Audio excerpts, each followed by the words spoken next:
अस्सलाम वालेकुम। OMC music special में मैं हूँ आपकी होस्ट डॉक्टर रूबा। बस जैसे कि पिछले एपिसोड में आप देख ही चुके हैं कि इस शो के अंदर हमारी टीम के कुछ सिंगर्स, कुछ न्यू कमर्स आते हैं और हम सब आपके साथ म्यूज़िक को एंजॉय करते हैं।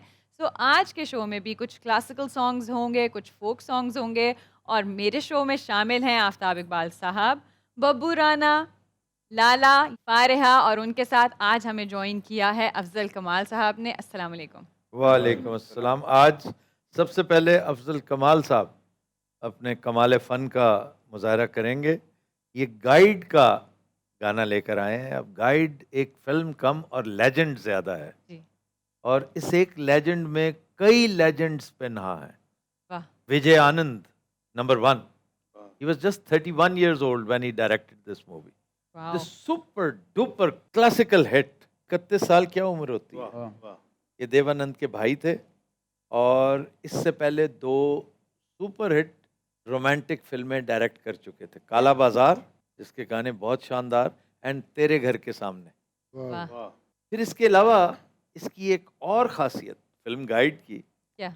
इसके स्क्रीन प्ले की, कि थोड़ी देर के लिए ये नहीं कि मैं इंतहाई खुशगवार हैरत में मुब्तला था, मुझ पे बाकायदा लर्ज़ा तारी रहा ये? कि इसके 3 स्क्रीन प्ले राइटर्स थे। एक विजय आनंद खुद, जैसे कि बड़ा डायरेक्टर आम तौर पे स्क्रीन प्ले भी लिखता है। फिर वो डैन, इसके साथ जो दूसरा को डायरेक्टर था। तीसरी एक खातून थी, and guess who? Uh, Nobel laureate Pearl S Buck. Wow! She was one of the screenplay writers. वाह क्या वाह बात है। द गुड अर्थ वाली। जी, सर मौसीकार बारे भी दसो ना कुछ। मौसीकार किसी तारुफ का मोहताज ही नहीं। अब कौन सा ट्रिब्यूट है जो एस डी बर्मन को पेश नहीं किया जा सका? मैं तो हमेशा गुजारिश करता हूँ कि इंडिया पाकिस्तान, यहाँ पर जो मौसीकी की सल्तनत है, इस पर राज किया है अताइयों ने, हाँ और बर्रे सगीर का सबसे बड़ा अताई एस डी बर्मन। वाह वाह! वो तो एक नवाब आदमी था, लॉर्ड आदमी, उसके घर का ये काम ही नहीं था। इसी तरह ही ओपी नैयर, वो डॉक्टरों इंजीनियरों की फैमिली, खुद इतना शानदार होम्योपैथ। फिर ख्वाजा खुर्शीद अनवर, वाह वाह क्या बात and above all Madan Mohan. क्या बात है। अच्छा, मदन मोहन के बारे में हाँ वाह जी। वाह बिला खौफ तरदीद कहा जा सकता है कि सब कॉन्टिनेंट में उससे ज़्यादा हैंडसम कोई कंपोज़र नहीं था। सही। ना कंपोज़र ना सिंगर। हमारे यहाँ मौसीकी का सिंहासन है जो, इस पर अकेला एक अताई कितनी देर तक बैठा रहा और राज करता रहा है, ख्वाजा खुर्शीद अनवर। जी हाँ। हरफ़े आखिर अरे सिंहासन की हुंदा तुम्हें पता होना नहीं चाहिए। ना पता मैं मतलब तुम्हारा काम ही सिंहासन नुमा एक जगह पे बैठ के गाते हो। तख्त को कहते हैं स्टेज पे थ्रोन। तख्त। तख्त मैं कदों तख्त तो ताज नहीं द होता, थ्रोन? बादशाह का थ्रोन जो है थ्रोन। उसको सिंहासन कहते हैं। मैं कदों मुगलिया दौर च फिर रहा तख्त ते बह के सानू थोड़े थोड़े अगले बा दिंदे ने दरियां विछा के। जी जनाब। सर, आपसे क्या शानदार इंफॉर्मेशन जो है इस प्रोजेक्ट के हवाले से मिली क्या है। कहने इट्स लाइक प्लेयर माशाल्लाह। मुझे खुशी है कि बहुत सौ को आज पहली दफ़ा पता चलेगा कि पर्ल पर्ल एस बक एसबाक। ने इस फिल्म का स्क्रीन प्ले लिखा हुआ है। क्या वाह! कहने ਤੁਹਾਡੇ ਵਰਗਾ ਬੰਦਾ ਤੁਰਕੀ ਡਰਾਮੇ 'ਚ ਪੰਜਾਬੀ ਬੋਲ ਰਿਹਾ ਹੁੰਦਾ ओहो मेरे बारे में क्या है? ਭਾਜੀ ਉਹਨਾਂ ਦੀ ਗੱਲ ਤੁਹਾਡੇ ਬਾਰੇ ਮੈਂ ਮੁੱਕਾ ਖਾਣਾ ਉਹਨਾਂ ਦੀ ਗੱਲ ਕਰ ਅੱਜ ਤੇ ਬੈਠਾ ਵੀ ਇੱਥੇ ਮੈਂ ਨਜ਼ਦੀਕ ਹੀ ਆ ਕੋਈ ਮੇਰੇ ਹੁੰਦਿਆਂ ਕਸੌਟੀ ਕਰ ਲੈਣੀ ਸੀ आप ओएमसी म्यूज़िक में आपकी यही सीट। ਕੋਈ ਅੱਛਾ ਜਿਹਾ ਢਾੜੀ ਮੈਂ ਤੁਹਾਨੂੰ ਦੱਸ ਸਕਣਾ ਪੁੱਛ ਲਓ 20 ਸਵਾਲਾਂ क्या से क्या हो गया बेवफा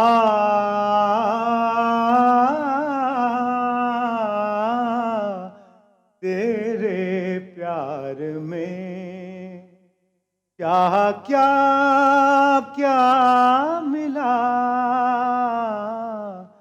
बेवफा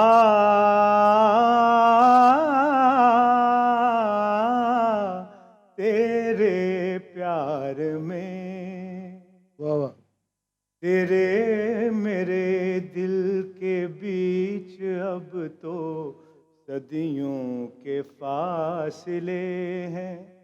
हाँ, तेरे मेरे दिल के बीच अब तो सदियों के फासले हैं।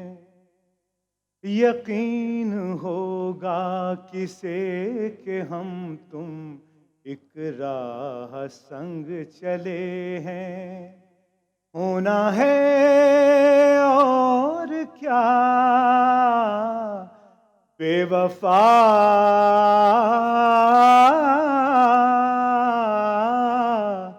तेरे प्यार में क्या से क्या हो गया,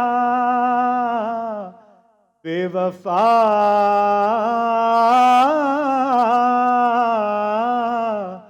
तेरे प्यार में क्या से क्या हो गया, बेवफा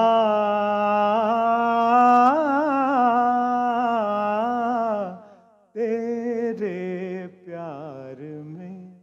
वाह वाह, वाह जी वाह, व्हाट अ ग्रेट कंपोजिशन। बेशक। वाह। ये कंपोजिशन है जो सदियों में बनती है, हाँ, एक नहीं कि एक सदी में एक बन गई, ये सदियों। सदियों में एक बनती ਅਜੇ वाह। ਤੱਕ ਨਹੀਂ ਆਈਆਂ ਇਹਦੇ ਨਾਲ ਦੀਆਂ ਕੰਪੋਜੀਸ਼ਨਾਂ ਦੁਬਾਰਾ। अब तो आना ही बंद हो गई ना, है। और किसी भी साइड से। इसी तरह जैसे कल परसों में बता रहे थे डॉक्टर उमर आदिल कि वही चीजें रिपीट हो रही हैं, स्टोरियों में वही थीम्स हैं रिपीट हो रहे हैं, म्यूजिक में वही अंग हैं, वही अंदाज हैं रिपीट हो रहे हैं, नई कोई चीज। ये नहीं कि लोग करना नहीं चाहते, मैंने इस पे बहुत गौर व खौज किया है कि हमारे शो को जी। लोग क्यों इतना ज्यादा कॉपी करने की कोशिश करते हैं। अपना इतने इंटेलिजेंट लोग हैं, नया क्रिएट करें। नया क्रिएट करें तो उतना ये खुलता है कि क्रिएटिविटी के दरवाजे अब वैसे ही बंद हो चुके हैं। बेशक। जो अंदर रह गया सो रह गया, हम्म। बाकी सब बाहर है। क्रिएटिविटी और ये हर एक को अता भी नहीं होती। लेकिन हमारा बचपन से जो हमें पढ़ाया सिखाया जाता है उसमें thinking out of the box सिखाया भी नहीं जाता कि आपने खुद कुछ सोचना है, खुद कुछ बनाना है। सही। ये बिल्कुल ठीक है, लेकिन जो कर रहे हैं वो कर रहे हैं, जिन्होंने बड़े बड़े काम किए हैं वो आउट ऑफ द बॉक्स ही किए हैं ना। तो वो किसी ने पढ़ाया लिखाया, कोई स्कूल कोई इंस्टीट्यूशन नहीं था जिसके अंदर इनबॉर्न था तो था। बिल्कुल ऐसा ही है, बिल्कुल ऐसा है। नहीं, बंदा खुद सोचता है ना।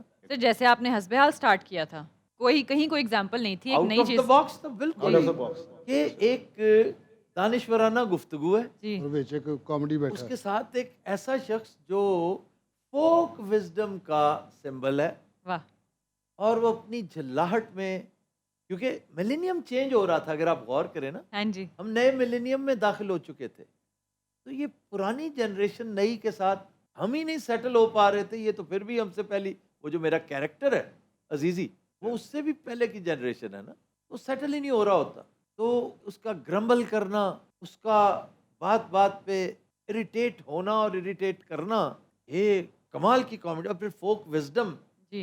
साथ साथ जो है, ये था एक ऐसा, मैंने महसूस ये किया कि अगर तो मैं रूटीन का शो लेकर आऊँगा ना, तो फिर सारे हो रहे हैं, हम्म। मैं तो ऑलरेडी लेट हूँ, मैं तो 7-8 साल बाद शुरू किया ना, फिर नई चीज़ क्या, एक ऐसा कोई नया काम करेंगे, लोग कहें भी ये काम आज तक नहीं देखा। अब भी तो जो कि आपने फॉर्मेट सेट किया, आपने बड़ी अच्छी बात की थी कि आप एक सीरियस मैसेज, सीरियस बात करते हैं और इन लोगों को एज ए डुगडुगी यूज़ करते हैं कि सबकी अटेंशन भी जाती है और बहुत अच्छा इंटरेस्ट भी कायम रहता है। जैसे उस शो में नाजिया एक वन मैन आर्मी थी, वो पूरी ऑडियंस का काम करती थी। हाँ जी। इतना उसका रिच लाफ्टर था कि वो कमी पूरी कर देती थी, ऑडियंस की ज़रूरत ही नहीं महसूस हुई। वाह। और वही काम आज हमें ऑडियंस से लेना पड़ता है, कहीं कैंड लाफ्टर्स लेने पड़ते हैं। तो कहने का मकसद ये है कि आप कोशिश करें, हट के कोशिश करें। और बार बार मैं ये, हम इस शो का एक मकसद ये भी है कि हम लोगों को क्रिएटिव थिंकिंग की तरफ लेकर आए। वाह। एब्सोल्युटली। मच इसके नीडेड। जुमला मकासद में से एक ये भी है कि क्रिएटिविटी जिस पर जमूद तारी है, कुछ बर्फ पिघलना शुरू हो, लोगों को इसका दर्स दें। नंबर एक, क्रिएटिविटी किसी क्लास से नहीं सीखते आप। जैसे शायरी की कोई क्लास नहीं ना होती, उरूस की होती होगी, औजान की होती होगी, शायरी की क्लास नहीं होती, पेंटिंग की होती है, इसकी नहीं होती। इसलिए आप ये समझें कि अल्लाह की अता है, और अगर अल्लाह की अता पे आप डिपेंड करके बैठे हैं तो फिर नाकामी का डर नहीं होना चाहिए आपको। बेशक। आप उस खौफ से बेनियाज हो जाए, आपका खौफ खत्म हो जाए। वाह। यार मैं गिरूंगा तो लोग हंसेंगे तो नहीं, और भाई हंसते रहे, वाह। मैं हो सकता है तीसरी चौथी पांचवी मरतबा ना गिरूं, फिर अप्रिशिएट भी तो करेंगे ना। जी। वो आप पहली दफ़ा भी नहीं गिरते।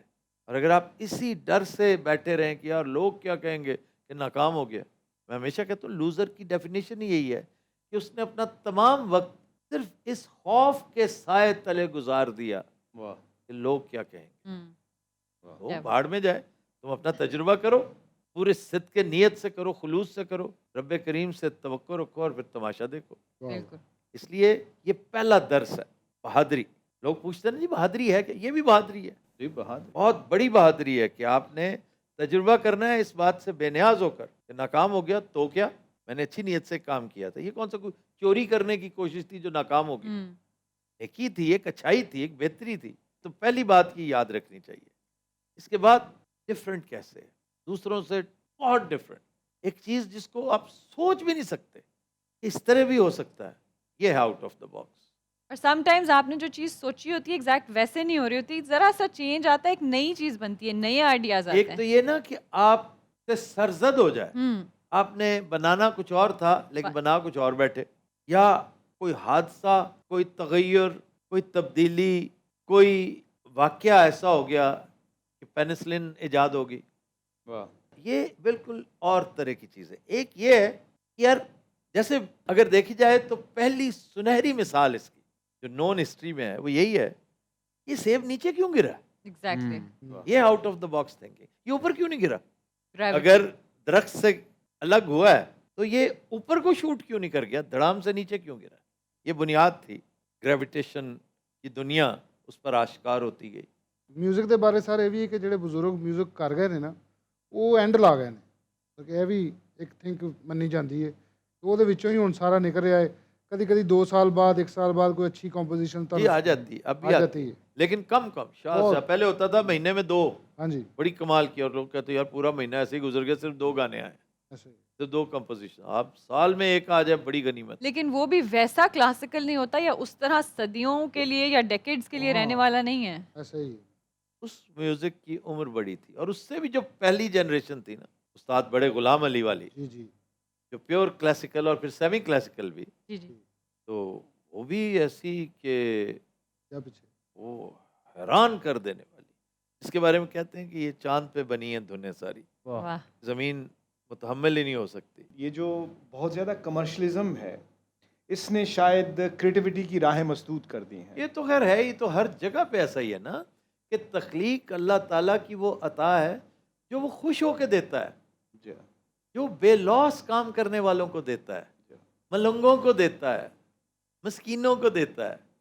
ये कारोबार करने वालों को नहीं देता वो, ये उसका उसलूब ही नहीं, उसका स्टाइल ही नहीं है। ये वजह है कि आप कारोबारी रह गए हैं। ट्रेड रह गए। पहले लखपति होना बहुत बड़ी बात थी, चलो जी इतना है कि बस इज्जत से ऑनर के साथ ज़िंदगी। अब बिलियनर होकर भी चैन नहीं आता, तो अल्लाह ताला वो राहें तो मसदूद कर देता है ना जो खालिसतन उसकी अता है।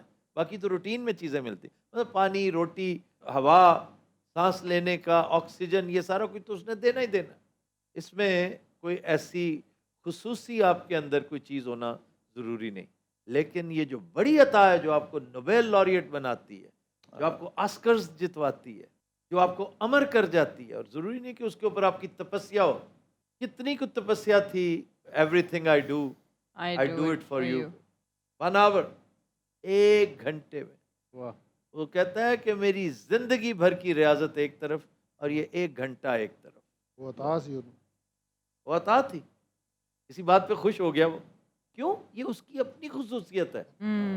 क्रिएटिविटी, तख्लीक उसकी बहुत सारी खूबियों में से एक खूबी है। जी, जी। अच्छा जी, अगला गाना बब्बू राना तुसी की सुना रहे हो आज। रफ़ी सुनाओ। रफ़ी सुनाओ। पत्थर के सनम तुझे हमने मोहब्बत का खुदा जाना बड़ी भूल हुई।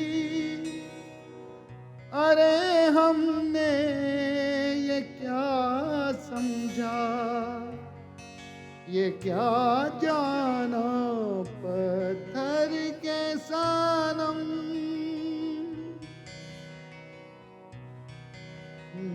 चेहरा तेरा दिल में भी फिरते रहे अंगारे।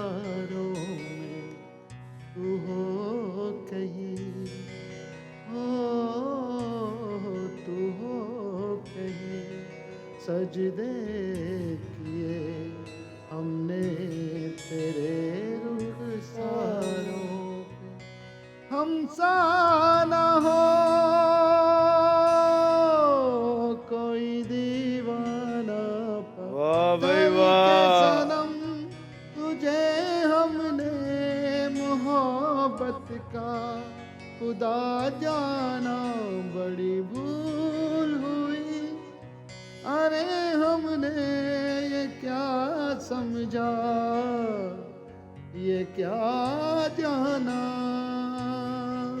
वाह वाह।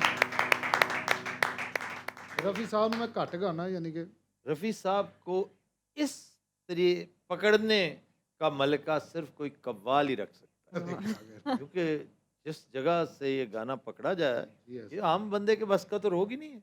ए दुनिया के रखवाले भी बहुत मुश्किल ये गाना है। बहुत मुश्किल रफ़ी साहब ने तो भजन इतने मुश्किल गाए हैं, तौबा तौबा। गाने तो फिर गाने हैं, भजन इतने मुश्किल जी।